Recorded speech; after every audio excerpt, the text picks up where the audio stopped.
Ante todo, muy buenas tardes. Bienvenidos. Desde la Fundación Pro Defensa del Derecho a la Educación y la Niñez, FundaPedén Internacional, les invitamos a ver el siguiente Congreso Mundial de Derechos Humanos en protección a las madres solteras y sus hijos. En esta oportunidad, seré su moderadora durante este evento. Mi nombre es Suyei Marina Sequeiro Buscán. Soy ingeniera de sistemas, activista por los derechos humanos de niños, niñas y adolescentes, coordinadora de diseño de proyectos del equipo de ciberactivismo de FundaPedén Internacional, ONG sin fines de lucro, dedicada a la promoción y defensa de los derechos humanos de niños, niñas y adolescentes. Su presidente y fundador, el embajador honoris causa, Dr. José Luis Urbano, defensor de derechos humanos.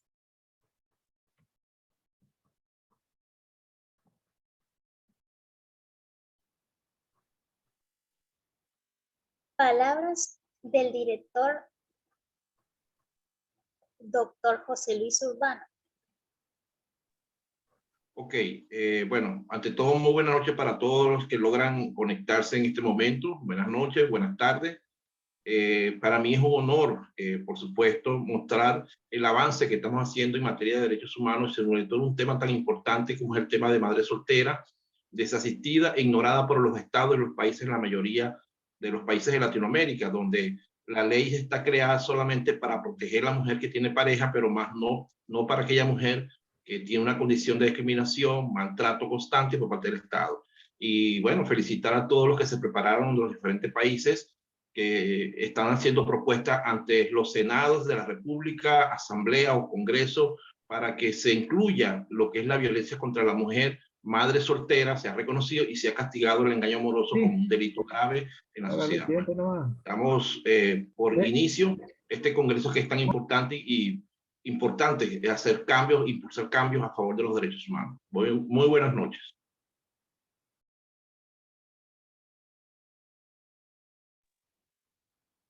A continuación, los ponentes de Bolivia, el representante José Natanael Figueroa. Bueno, buenas tardes a todas las personas que lleguen a unirse a este congreso. Apersonándome, soy José Natanael Figueroa Cabrera, representando en esta oportunidad a mi país, Bolivia. Dentro de este congreso, cual objetivo, aparte de concientizar a la sociedad, es añadir la estafa amorosa como tipo penal dentro de nuestros códigos. La importancia nacional e internacional por la cual se tiene esta propuesta es por la cantidad de excesos y abusos, maltratos y violaciones de todo tipo de derecho a las mujeres que son madres solteras y a sus hijos. El índice dentro de la delimitación territorial boliviana es grande y va en aumento cada año. En el país tenemos aproximadamente 3 millones de madres solteras, de acuerdo al Instituto Nacional de Estadísticas INE boliviano. Entre el censo del 2001 y el 2012, el porcentaje de las jefas de hogar fue en aumento en un 6%, donde está comprobado en entrevistas tanto psicológicas como espirituales.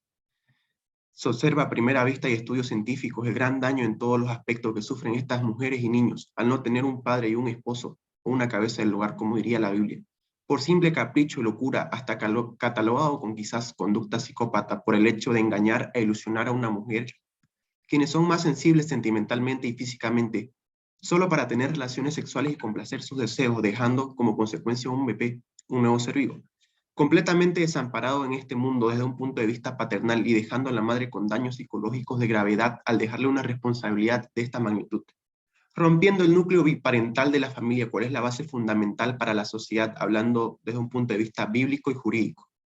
En casos como estos son que tenemos que aprender a valorar a nuestras madres como sociedad. En este trabajo de investigación realizado en la presente propuesta, el objetivo es la tipificación en un tipo penal estipulado dentro de nuestro Código Boliviano y códigos internacionales, cual delito sería la estafa amorosa, cual fin sería sancionar el acto sexual consentido mediante engaños y donde hubo consecuencias, ya que la estafa no solo puede ser patrimonial, sino también es sentimental, donde este tipo penal tendría que llegar a desplazar el tipo penal de abandono de mujer embarazada dentro de la legislación boliviana por sus vacíos legales, resaltando que no debe tener ningún tipo de mezcla con algún otro tipo penal que quizás pueda llegar a abarcar ciertos casos donde se implementará este tipo. cual será específico en sus características, naciendo esta propuesta de la importancia del cuarto eje de protección de los 5 que tienen nuestros estados referente a los derechos humanos. ¿Cuál eje sería sancionar? Hablando del punto de vista legal de la actualidad boliviana, que seguro concuerda en bastantes aspectos con distintos países. Tenemos los acuerdos internacionales firmados por Bolivia, como ser la Belén do Pará, ratificada el 9 de junio de 1994, la CEDAW, ratificada en 1990 en junio, la Convención del Niño, ratificada por Bolivia mediante la Ley 1152 en mayo de 1990. En el ámbito interno tenemos una ley cual es bastante resolutiva, cual es la Ley 348, Ley para garantizar una vida libre de violencia en las mujeres, donde se tipifica 16 tipos de violencia. También tenemos nuestro Código Penal que tipifica el abandono de mujer embarazada, resaltando su falencia que es ser incompleto, tiene bastante vacío, por lo que genera inseguridad e incertidumbre jurídica. Entonces acá donde nace el interrogante, ¿cuál es la falencia que tenemos como Estado para que sigan ocurriendo todas estas atrocidades a nuestras amadas madres solteras? Desconocimiento de la ley, publicidad nula, proceso deficiente y corrupto y penas blandas.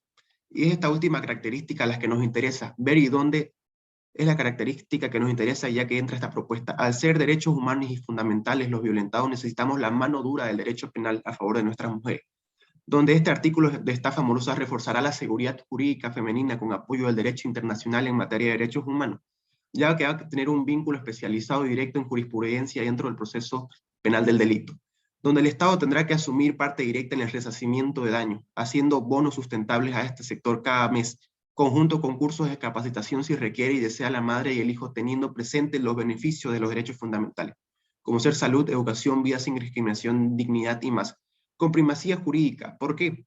Porque el Estado tendrá que responsabilizarse civilmente por las consecuencias internacionales que pueda llegar a tener, como lo estipulan nuestras convenciones a favor de los derechos humanos, por la relevancia constitucional que generan sus ratificaciones y sus estipulaciones dentro de nuestra Constitución Política del Estado en el artículo 4, 10, 13 y 256.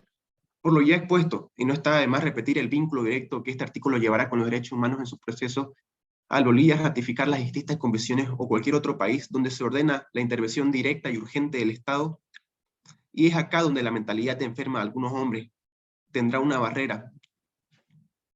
El contenido de este artículo y de esta propuesta de estafa amorosa será pena privativa de libertad de 5 a 10 años dependiendo de la gravedad del caso para el delincuente. Consecuencia civil para el delincuente con las pensiones. Por parte del Estado, un bono mensual para la madre que mínimamente sea el sueldo básico de cada país, hasta que el año cumpla la mayoría de edad y si estudia hasta que termine en la universidad. Un curso de capacitación con una carrera técnica en profesionalización, para que la madre aprenda a sustentarse sin ayuda de una figura conyugal, haciendo cumplimiento al quinto eje, cual es restitución. A forma de concluir este anteproyecto presentado en representación de mi país, Bolivia, en este diplomado que fue maravilloso, esta implementación a nuestra ley boliviana con apoyo internacional ayudará a la disminución y erradicación de estos casos determinados donde se aplica violencia de abandono por parte de hombres que no tienen las ganas, porque capacidad tenemos todos de querer hacernos responsables de los actos. Muchas gracias.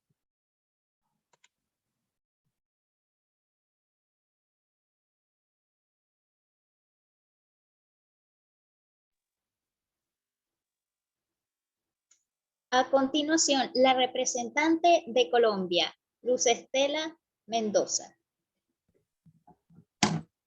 Buenas tardes.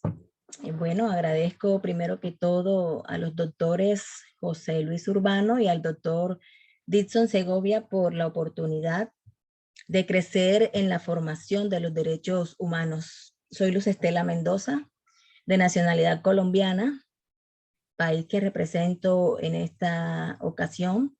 ¿Qué les puedo decir? La jurisprudencia colombiana ha reconocido la especial situación en la que se encuentran las mujeres cuando tienen su rol de madres cabeza de familia y la necesidad de una protección que les ofrezca la forma de hacer más llevadera la difícil tarea en sí de asumir en forma solitaria las riendas del hogar. Por ello, las mujeres que tienen bajo su cargo en forma permanente la responsabilidad de hijos menores que dependen de ella, tanto afectiva como económicamente, gozan de especial protección constitucional. Y es que donde hay una mujer cabeza de hogar, así la llaman aquí en Colombia, no se puede desligar la existencia de unos hijos, ¿cierto? Es imposible hablar de madres cabeza de hogar sin hablar de hijos. No se puede desligar la idea. De allí que, aunque hay acciones positivas para las mujeres en el artículo constitucional número 13, vemos que estas se diferencian de la especial protección que el Estado debe brindar a las madres cabeza de familia, cuyo fundamento ahora sí son los artículos 42, 43 y 44 de la Carta Constitucional, que también plantean un vínculo directo con la protección de los hijos menores de edad o los hijos discapacitados, donde es razonable suponer que la ayuda ofrecida, que lo logrado, será en beneficio de toda la familia. Según lo dispuesto en estos artículos, con la protección a la madre cabeza de familia, se busca preservar las condiciones dignas también de sus hijos, los que están a cargo de ella, y al mismo tiempo se pretende apoyar a la madre a soportar la pesada carga que por razones sociales, culturales, históricas, han tenido que asumir, abriéndoles oportunidades en todas las esferas de la vida y de su desarrollo personal. Y a la vez se garantiza pues el acceso a ciertos recursos. Ante el especial rol que por distintas causas desempeñan estas mujeres, que se ha reiterado en tantas oportunidades la necesidad y el amparo que debe brindarse a la familia como institución básica de la sociedad. El artículo 42 de nuestra Constitución establece que el Estado tiene una obligación y que la sociedad también, para garantizar la integridad de estas mujeres. La protección que la Constitución política otorga a las madres cabeza de familia, aparte de buscar una igualdad material, pretende que principalmente el Estado la salvaguarde en todas las esferas de su vida, para con esto también proteger a la familia como núcleo esencial de la sociedad.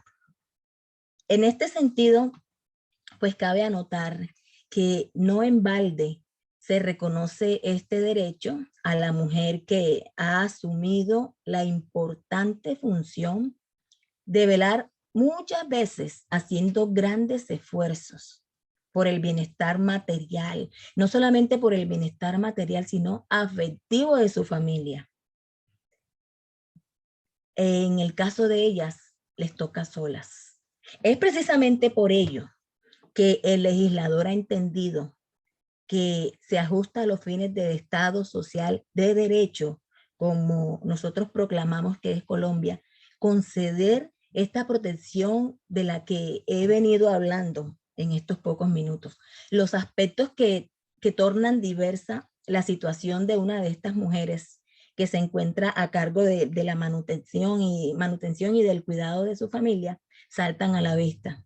Tan solo en las tareas de cuidado del hogar, por ejemplo, la de proveer para el sostenimiento del mismo, no están, como ocurre por regla general, divididas o compartidas, sino que es una sola persona la que lleva esa carga. ¿Qué pasa? Que esto no solamente afecta, la afecta ya en cuanto a lo material, sino que también se encuentra relacionado con el aspecto emocional. Tal y como lo señala la Constitución, estos aspectos de la integridad de esta mujer que muchas veces se ve golpeada, su dignidad humana hace parte de la doctrina, de nuestra doctrina y del concepto mismo de aquello que hay que defender para poder salvaguardar la familia. La estabilidad emocional, me refiero a que la estabilidad emocional debe reforzarse a través de acciones que la protejan, aplicando las medidas necesarias para que así sean medidas fiscales, disciplinarias, penales, las que se necesite para que eventualmente puedan ejercerse a favor de ellas. En síntesis, la Constitución y la ley en muchas oportunidades ha protegido la estabilidad de la mujer cabeza de hogar. Sin embargo, también se ha enfatizado mucho en que este esfuerzo no ha sido suficiente. Los daños originados, por ejemplo, en la violencia intrafamiliar, de la cual muchas han sido víctimas, obligan la actuación firme del Estado para su sanción y su prevención. Es indispensable consagrar acciones judiciales que posibiliten una efectiva reparación, pues de nada sirve que normas superiores como los tratados internacionales abran paso todo un abanico de posibilidades de tasar reparaciones con ocasión de los daños que la violencia intrafamiliar genere, si a la vez no se consagran las soluciones que conlleven y que posibiliten a su materialización, a que se concrete este derecho. El apoyo especial a la mujer cabeza de familia es un mandato de obligatorio cumplimiento que está dirigido a todas las autoridades públicas para salvaguardar los derechos, para salvaguardar principios, reglas consagrados en los tratados internacionales como la Declaración y Plataforma de Acción de Beijing. Que no se nos olvide que Colombia firmó esta declaración en septiembre de 1995. La Convención Interamericana de Belén do Pará para prevenir, sancionar y erradicar la violencia contra la mujer. Y estas han sido dotadas o adoptadas acá en Colombia como medidas necesarias y urgentes de transformación. Entonces, nuestra propuesta, que se fundamenta en estos principios internacionales, busca promover una real y una efectiva protección hacia estas mujeres y que se reconozca la pesada carga que recae sobre la mujer cabeza de familia y que se puede implementar el deber estatal de apoyo en todas las esferas de su vida, de su desarrollo personal, para compensar, para aliviar, para hacer menos gravosa la carga de sostener a su familia y para brindarles la protección que ellos necesitan. Bueno, para terminar, quiero reiterar mis felicitaciones y agradecimientos a nuestros directivos por esta iniciativa de capacitarnos como defensores en materia de protección de derechos humanos. Muchas gracias.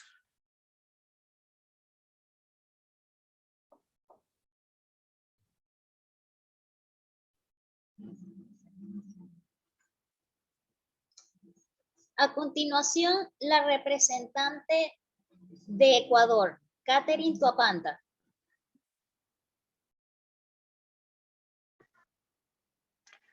Buenas noches con todos. La propuesta de reforma de ley orgánica sobre la protección a las madres solteras en estado de gestación e inclusión de terminologías en los tipos de violencia parte de que la violencia en el Ecuador es un problema estructural de alto impacto en la comunidad, que vulnera los derechos fundamentales de la niñez y adolescencia y viola los derechos de la mujer. De acuerdo a los datos de la Organización Mundial de la Salud, 1 de cada 3 mujeres ha sufrido algún tipo de violencia dentro de su comunidad o por parte del Estado. Según ONU Mujeres, en Ecuador, 65 de cada 100 mujeres ha experimentado por lo menos algún tipo de violencia a lo largo de su vida. Según el Instituto Nacional de Estadística y Censos, en Ecuador hay 3.735.915 madres. De acuerdo a la línea de la base del programa Ciudades Seguras para Mujeres y Niñas, en el sur de Quito, del total de mujeres separadas o que están en procesos de litigación por custodia de sus hijos, el 84,1% han sido tratadas violentamente. Por lo tanto, es necesario en Ecuador implementar en la ley orgánica la inclusión de las terminologías engaño amoroso, violencia prenatal y violencia familiar con el objetivo de garantizar los derechos de las mujeres en estado de gestación y de sus hijos, así como proteger y restaurar los derechos que se encuentran afectados. En primer lugar, hay que tomar en cuenta que Ecuador es un Estado constitucional de derechos y justicias, donde la Constitución de la República del Ecuador del 2008 es la norma suprema de ordenamiento jurídico y sus disposiciones son de directa e inmediata aplicación. Es así que los deberes primordiales del Estado son garantizar sin discriminación alguna el goce efectivo de los derechos establecidos en la Constitución y en los instrumentos internacionales. De acuerdo a la Constitución, en el artículo 35, los niños, niñas y adolescentes, mujeres embarazadas, personas con discapacidad, entre otros, son un grupo de atención prioritaria. Por ello, las mujeres embarazadas y en periodo de lactancia tienen derecho a no ser discriminadas por su embarazo en los ámbitos educativo, social y laboral, gratuidad de los servicios de salud materna y disponer de las facilidades necesarias para su recuperación después del embarazo y durante el periodo de lactancia.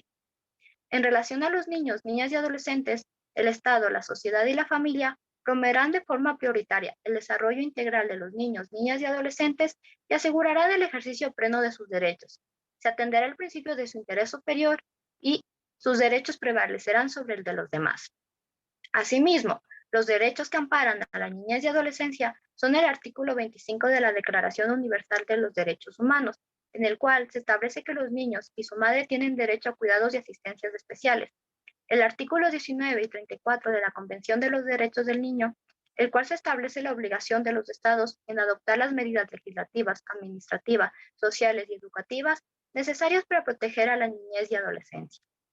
La Convención Americana sobre Derechos Humanos, Pacto de San José, en el artículo 17, estipula que la familia es el elemento natural y fundamental de la sociedad y debe ser protegida por la sociedad y el Estado. En la Convención de Belém do Pará, en el artículo 4, afirma que toda mujer tiene derecho al reconocimiento, goce, ejercicio y protección de todos los derechos humanos y a las libertades consagradas por los instrumentos regionales e internacionales sobre los derechos humanos. El Pacto Internacional de Derechos Económicos, Sociales y Culturales, en el artículo 3, indica que el Estado se compromete a asegurar que hombres y mujeres gocen en igualdad de condiciones los derechos económicos, sociales y culturales. Por lo tanto, para proteger los derechos de las personas integrantes de la familia, se promoverá la maternidad y paternidad responsable. La madre y el padre estarán obligados al cuidado, crianza y educación, alimentación, desarrollo integral y protección de los derechos de sus hijos. Finalmente, el Código Orgánico Integral Penal, en el primer capítulo, establece que las violaciones graves de los derechos humanos son la violencia contra la mujer o miembros de la familia, la violencia física, psicológica, contravención contra la violencia contra la mujer o miembros del núcleo familiar. Con los presentes antecedentes y artículos descritos, la reforma a la Ley Orgánica del Ecuador, enfocada en la protección a madres solteras y sus hijos e inclusión de terminologías, tiene como objetivo restaurar los derechos vulnerados, dado que el engaño moroso menoscaba la personalidad de la mujer, rebaja la autoestima de la mujer víctima del engaño, es decir, es una forma de violencia psicológica. Además del engaño amoroso, afecta directamente el núcleo de la sociedad, que es la familia. La violencia prenatal afecta a los niños y niñas, pudiendo desencadenar problemas en su neurodesarrollo y desarrollo integral. La violencia familiar afecta directamente a las madres y su hijo, aumenta la estima sobre la mujer, violenta sus derechos y discrimina a los niños, niñas y adolescentes, por la estructura familiar en la que han sido crecidos y por su situación socioeconómica. Las presentes terminologías buscan estar incluidas en el artículo 4 de la Ley contra la Violencia a la Mujer como engaño amoroso, toda acción que realiza un individuo contra su propia pareja sentimental, tanto en una relación de noviazgo, unión libre o matrimonio, en el cual se ha faltado a la verdad y valores sensuados durante la relación, que afecta directamente a la víctima en su estado emocional, situación económica, social e integridad física, que será sancionado con pena privativa de libertad de 6 meses a 1 año. Violencia prenatal es todo acto intencional o de negligencia que afecta al producto en alguna etapa de su desarrollo por cualquier persona que tenga injerencia con el embarazo. Será sancionado con pena privativa de libertad de 1 a 3 años. Y violencia familiar es toda acción, omisión o trato negligente, no accidental, que priva a los niños, niñas y adolescentes, mujeres embarazadas u otros individuos del núcleo familiar de su que amenaza o interfiere en su desarrollo físico, psíquico, social y cuyos autores son personas que se encuentran dentro del ámbito familiar, será sancionado de 1 a 3 años. Muchas gracias por su atención.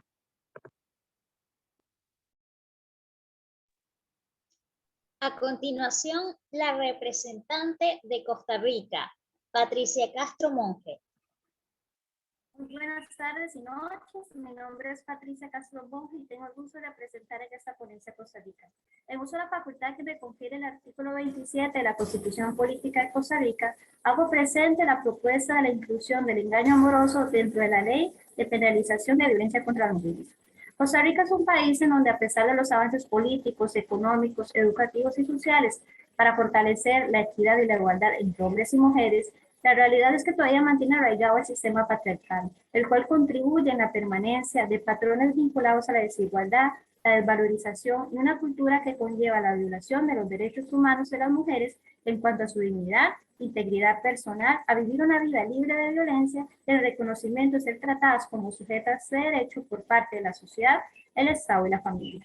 Para comprender el panorama que involucra la presente propuesta, es importante crear conciencia y voluntad política sobre el problema social que implica el engaño amoroso como una forma de violencia en contra de la mujer, lo que permita llevar a la sanción penal los casos en donde intervino un proceso de seducción basado en el engaño, la manipulación afectiva, las promesas de estabilidad familiar como lo es el matrimonio, medios empleados por el hombre para condicionar la autonomía de la mujer, con el objetivo de facilitar el acceso sexual y como resultado se produjera un embarazo, que posteriormente se llegara a incurrir en el abandono de la mujer gestante, desvinculándose de garantizar su cuidado y bienestar, a la misma vez violentando el interés superior y la protección, además de los derechos del niño o la niña en etapa prenatal al no cumplir con sus responsabilidades parentales. Cabe mencionar que las mujeres, al verse expuestas a enfrentar sus embarazos de forma individual a causa del engaño y el abandono de sus parejas, visualizan un escenario de incertidumbre y una situación de vulnerabilidad socioeconómica para solventar las necesidades durante la gestación, nacimiento, crianza y cuidado de sus hijos, aunado a las barreras laborales, financieras y la discriminación y los perjuicios familiares como sociales que conlleva ser madre soltera en la actualidad. Por otra parte, de acuerdo con datos del Instituto Nacional de Estadísticas y Censos, en el 2018 se reportaron el nacimiento de 24.140 hijos de mujeres solteras. Es importante aclarar que la familia monoparental no es el problema, ya que muchas mujeres han tomado la libre decisión de ser jefes del hogar. La problemática real es cuando la mujer es utilizada con motivos de mala fe desde el principio y se hace uso de falsas promesas para que actúe de acuerdo con la pretensión del hombre. Es por esas razones que se propone que el Estado costarricense considere en su legislación penal una nueva figura delictiva denominada engaño amoroso y que sea incluida como el capítulo 5 de los delitos establecidos dentro de la Ley de Penalización de Violencia contra la Mujer de la siguiente manera. Será sancionado con pena de prisión de 7 a 10 años la persona que, haciendo uso de medios engañosos basados en la seducción, chantaje, coerción, condicionamiento o manipulación afectiva, acceda a relaciones sexuales con la mujer que haya mantenido una relación o vínculo de pareja, ya sea de noviazgo, convivencia, de no convivencia, casual u otra análoga, y que como resultado se produjera un embarazo del cual incurriera en el abandono, la desprotección y el daño moral de la misma. Como parte de las consecuencias civiles del engaño amoroso, se solicita la reparación de los daños morales y la indemnización económica en caso de que la mujer haya dejado de percibir ingresos económicos producto del despido laboral por su estado de embarazo, o la limitación de oportunidades laborales como consecuencia de los actos ejercidos por el hombre en su contra. Esto en concordancia con el artículo 103 del Código Penal y el artículo 1045 del Código Civil. Por otra parte, la familia como base de la sociedad precisa de contar con el sustento y las herramientas necesarias que les permitan el crecimiento y el desarrollo integral de cada uno de sus miembros. Por lo tanto, es necesario que el Estado brinde servicios gratuitos para que la familia monoparental acceda a mejores oportunidades y condiciones de vida. Entre ellas se plantean las siguientes: proveer asesoría y acompañamiento legal, servicios psicológicos y médicos, brindar asistencia económica de forma mensual para la satisfacción de necesidades, ya sea de alimentación, vestimenta, vivienda, pago de servicios, entre otros, además de brindar capacitación técnica, el Centro de Cuidado y Desarrollo Infantil para el niño por nacer, y las que sean consideradas como necesarias para garantizar el bienestar integral. El fundamento jurídico nacional que respalda esta propuesta se desprende desde la Constitución Política de Costa Rica, la Ley contra la Violencia Doméstica, la Ley de Protección a las Víctimas, además del Código tanto penal, civil como el Código de Familia.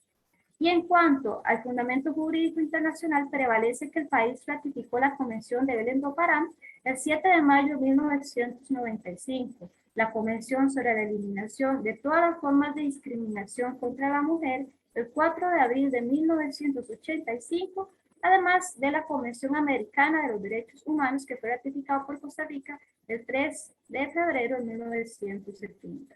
Y la Convención sobre los Derechos del Niño que fue ratificada el 9 de agosto de 1990.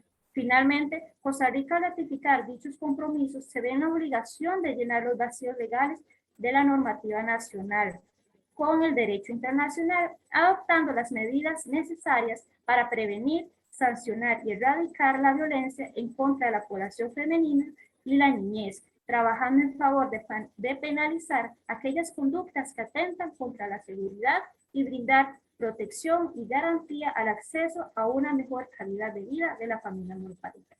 Muchísimas gracias por su atención.